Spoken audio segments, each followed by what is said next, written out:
За өнөөдөр бол маш сайхан баяртай мөч тохиож байна.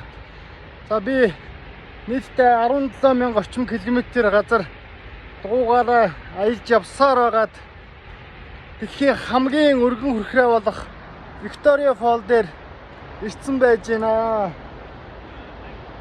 Энэ бол үнэхээр сэтгэл хөдлөн мөч байна.